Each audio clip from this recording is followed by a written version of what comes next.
सवाल कि किस रूप में देखा जाए। मीनू जी।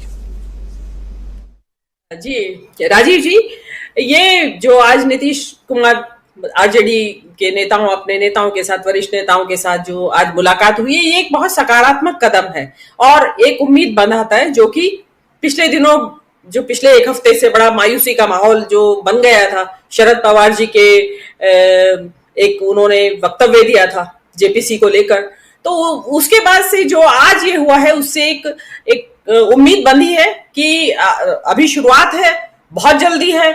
अभी इसमें बहुत, जब तक 2024 के आम चुनाव आएंगे तब तक बहुत हिकअप्स आएंगी, हिचकियां आएंगी, बीच बीच में बहुत हिचकियां आएंगी।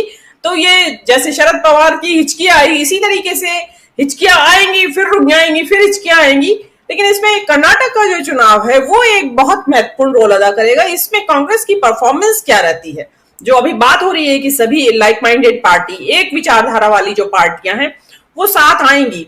वो साथ जब ही साथ आएंगी कांग्रेस के साथ, कम से कम, कि जब कांग्रेस एक कर्नाटक में अपनी जीत दर्ज करा देती है, उसके बाद से एक रास्ता, अगर कर्नाटक की जीत के बाद से जो कांग्रेस एक लीडरशिप पोजीशन में आएगी, जिसकी की उम्मीद की जा रही है, और पूरे भारतवर्ष से ये आवाज उठ रही है कि कांग्रेस नेतृत्व करे विपक्षी एकता का, तो देखिए कांग्रेस जिस वक्त सक्षम होगी और किसी जो चुनाव जीत के आई होगी, तो कांग्रेस का भी मनोबल बढ़ा हुआ होगा और जो अन्य विपक्षी दल हैं उनको भी कांग्रेस में एक भरोसा जागेगा कि भाई हाँ, ये सही रास्ते पर अब चल पड़ी है पार्टी और मजबूती के रास्ते पर चल पड़ी है।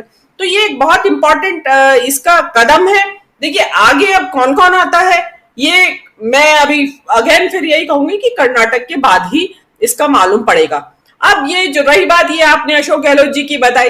अब मोदी जी का क्या है, वो सोचते हैं कि सब कोई गुलाम नबी आजाद होते हैं, उनकी तारीफ करेंगे, दो चार आंसू बहाएंगे और गुलाम नबी आजाद पूरा लाभ लश्कर के साथ गालियां देते हुए कांग्रेस को और राहुल गांधी को और भाजपा की तरफ आकर्षित होके आ जाएंगे। न केवल आएंगे, किताब भी लिख डालेंगे कांग्रेस को और उनके नेताओं को कोसते हुए। तो सभी का जरूरी नहीं है, मतलब किस किस को पटाएंगे मोदी जी। सचिन पायलट को भी पटा रहे हैं मोदी जी अशोक गहलोत को भी पटाने की कोशिश में हैं। उनके पास अपने नेताओं का जमघट है राजस्थान में जबरदस्त, तो कहाँ एकोमोडेट करेंगे।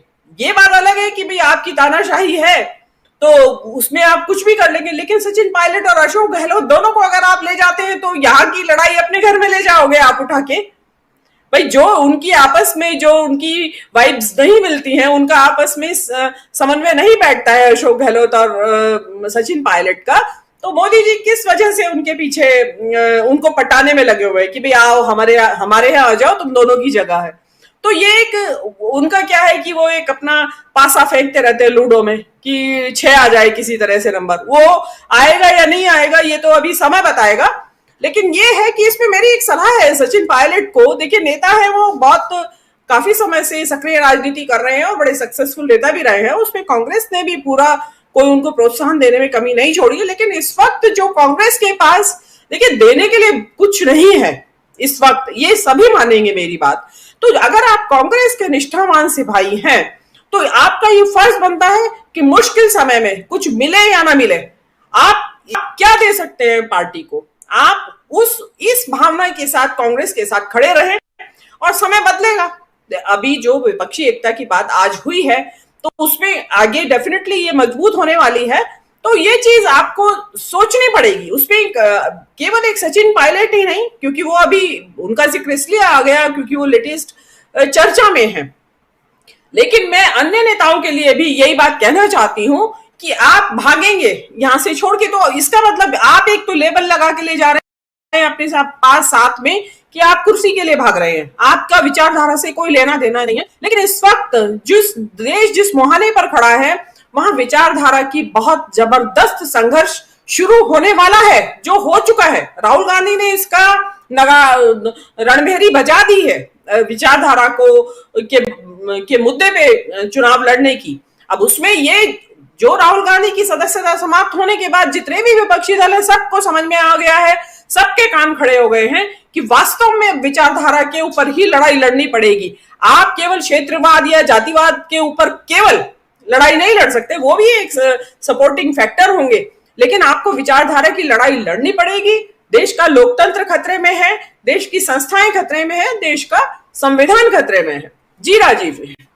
बिल्कुल राहुल की तो देखिए, विचारधारा की जो लड़ाई है, असल में जो इस वक्त जिस लड़ाई का साक्षी बन रहा है, वो इस हिंदुत्व, राजनीतिक हिंदुत्व वर्सेस सर्व समावेशी, उसमें अन्य पार्टियां लाइक माइंडेड, जिनको सेक्युलर, ऑल इंक्लूसिव, लिबरल, उन पार्टीज की एक आपस में संघर्ष चल रहा है। अब इसमें जितनी भी पार्टियां, जिनके बारे में विपक्षी एकता की जो बात की जा रही है, उसमें आप सिरे से लगा लीजिए, जितनी भी पार्टियों की हम मानते हैं कि वो अल्टीमेटली एक हो जाएंगी, उसमें आरजेडी है, जेडीयू है, जेडीएस है, आपका कांग्रेस तो है ही, आपका ये केसीआर है, आपका ये नीचे आ जाइए डीएमके है, नीचे आप सीपीआईएम आ जाइए, आप जगन रेड्डी का मैं कह नहीं सकती हूं, हालांकि वो हिंदुत्ववादी पार्टी नहीं है, लेकिन उनका क्योंकि झुकाव मोदी की तरफ है और कांग्रेस से नाराजगी है, तो उनको देखिए वो सब के सब कोई भी राजनीतिक हिंदुत्व की पैरोकार नहीं है पार्टीज। जिन पार्टीज के बारे में कहा जाता है कि उनकी विपक्षी एकता, मतलब विपक्षी एकता का मतलब उन्हीं पार्टियों की एकता माना जाता है, उसमें एक केवल जो उद्धव ठाकरे की पार्टी है वो एक हिंदुत्व के एक जो है उसको प्रतिनिधित्व करती है, लेकिन जो शिवसेना का हिंदुत्व है और जो बीजेपी का हिंदुत्व है, उसमें एक बारीक सा अंतर भी है। देखिए, ये मैं मानती हूं कि वो जो शिवसेना का जो नेतृत्व है या शिवसेना की जो आइडियोलॉजी है, वो एक स्थानीयता का ज्यादा पुट है, उसमें हिंदुत्व के साथ स्थानीयता का ज्यादा पुट है। डेफिनेटली उन्होंने भी इनिशियल स्टेज में नफरत की राजनीति की, पहले वो दक्षिण भारतीयों के साथ नफरत की राजनीति चलती रही महाराष्ट्र में, उसके बाद उन्होंने स्विच ओवर किया और वो मुस्लिम, एंटी मुस्लिम, उसके बाद वो फिर स्विच ओवर किया, फिर वो एंटी नॉर्थ इंडिया, उत्तर भारतीयों के खिलाफ वो चल गई। लेकिन उसके बावजूद भी वहां पे मुसलमानों को लेके लिंचिंग जैसा शब्द या गौकशी को लेके हत्या या कोई इस तरह की जो चीजें, जो उग्र हिंदुत्व, हिंसक हिंदुत्व जो है, वो उन्होंने जो अल्पसंख्यकों के खिलाफ इस तरह की हिंसा देखने में नहीं आई। वर्बल चलता रहा, शाब्दिक हिंसा चलती रही, लेकिन इस तरीके की किसी को मार मार के पीट के उसकी जान ही ले ली, वो ऐसा उन्होंने नहीं किया। और शिवसेना के हिंदुत्व में अन्य जातियां जो जिस पिछड़ी जातियों की बातें होती हैं, वो भी इंक्लूसिव रही, उसमें वो भी इंक्लूडेड रही। तो एक बारीक सा उसमें एक अंतर है। अब रही बात उद्धव ठाकरे की कि भाई उद्धव ठाकरे तो साथ नहीं आएंगे अगर सावरकर को आप मुद्दा बना के रखेंगे। देखिए, मैं किसी पार्टी की बात नहीं कर रही हूं, मैं किसी ना में कोई विपक्षी एकता में किसी तरह के सूत्रधार की भूमिका में हूं, लेकिन मेरा अपना निजी विचार है। देखिए, उद्धव ठाकरे को उतना, जिसको कहते हैं कि हांगा वर्ड, मतलब उतना सावरकर को लेके उतनी एरोगेंस दिखानी चाहिए जितनी उनके लिए जरूरी है। देखिए, इस वक्त उद्धव ठाकरे खुद अपने अस्तित्व की लड़ाई लड़ रहे हैं। अभी उसमें क्या होगा सुप्रीम कोर्ट के निर्णय के ऊपर निर्भर करता है, लेकिन एक लड़ाई तो है ना, तो उसमें आप एक डिमांड करने, आपकी जो डिमांड है वो ऐसा नहीं है कि वो सॉलिड तौर पे मानी ही जाएगी, उनको थोड़ा सा ब्लंट करना पड़ेगा। और देखिए, जो सावरकर की विचारधारा है, अल्टीमेटली वही विचारधारा आगे जाके मुस्लिम लीग और सावरकर विभाजन का कारण बनी दोनों। तो उस विचारधारा को आप राहुल गांधी को ये कह के डिस्कार्ड नहीं कर सकते, या इसलिए सावरकर की विचारधारा के बारे में चुप नहीं लगा सकते कि राहुल गांधी कह रहे हैं।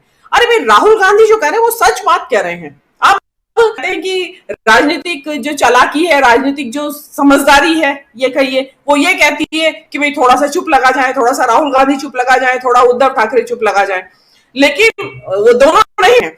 अब इसमें जो अब नीतीश कुमार जो अगर जैसा की सूत्रधार की भूमिका करते हैं, तो अब वो सूत्रधार के रूप वो मनाएंगे, राहुल को कैसे मनाते हैं और वो उद्धव ठाकरे को कैसे मनाते हैं, तो हिसाब से तो उद्धव ठाकरे एक बहुत बड़ी बाधा बनेंगे नहीं, बनेंगे तो अलग कर दिए जाएंगे। अभी लोकल तौर पे मुंबई तक ज्यादा सीमित है उनका, या कोंकण बेल्ट में इतना।